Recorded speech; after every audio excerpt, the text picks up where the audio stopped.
Hi, this is Dr. Pachenik, and today I would like to congratulate Mr. Mueller for his brilliant report that cost us $25 million and on the surface seems to say simply that uh, Trump had to pay Daniel Steele money, and it seemed to be a dud. That's not the case, and let me explain why. I think Mueller, who really regretted what he did in 9/11 before that, understood very carefully that the Republic was in serious trouble.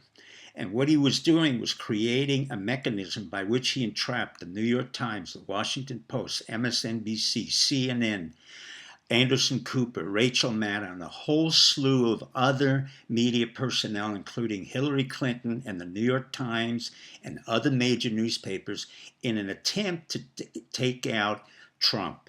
Now, in fancy words, we would say that was a coup. So what he really stopped was an underlying coup that was building up for a very long time. He did it in a very clever fashion because he entrapped them in such a way that everybody wanted to claim that Trump was either crooked and or crazy. The one who came out the most obvious in all of this was James Clapper, DCI, John Brennan, DCI, and Mike Hayden, DCI, as well as the FBI. And it was Mueller's way of saying the Republic will remain intact. He understood that we in the military intelligence and in intelligence were involved in the soft coup under Nixon. So he understood that there was a coup coming about, and he did, through his report, a counter coup and exposed all of the people who had flagrantly violated their statute and their responsibilities. The one who comes to mind is George Conway III, the husband of Kellyanne Conway. I feel badly for her because he's such a horse's ass that he came forth and said blatantly that Trump is crazy, he's getting crazier, he belongs in a mental house. Now, this is a gentleman who went to Harvard and Yale, has no experience in psychology, no experience in psychiatry. He quotes the DSM-5 and 6.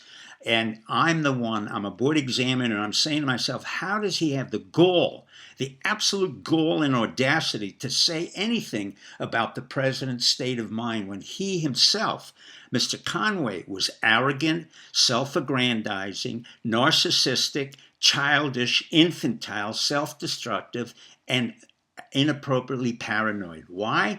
Because he put both his wife in jeopardy and his 4 children in jeopardy. This is the kind of narrative that came out in a hysterical way, but was very effective to show us what in fact was happening in the newspapers, in the media, and Mueller had allowed the system to come in to expose these types of what I would call quasi-treasonous activities.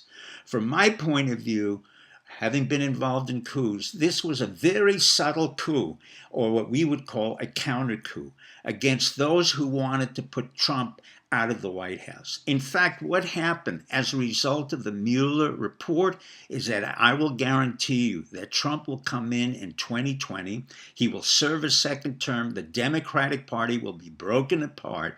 And there will have to be new candidates within the Democratic Party who are not in their 70s and 80s, who are no longer the leaders of that party. Let me quote to you something that Einstein said. There are 2 things that are infinite, stupidity and the universe. The difference is that stupidity has certain limits. Let me quote another philosopher who said the difference between stupidity and genius is that genius has its own limits. Thank you, good night, and good luck.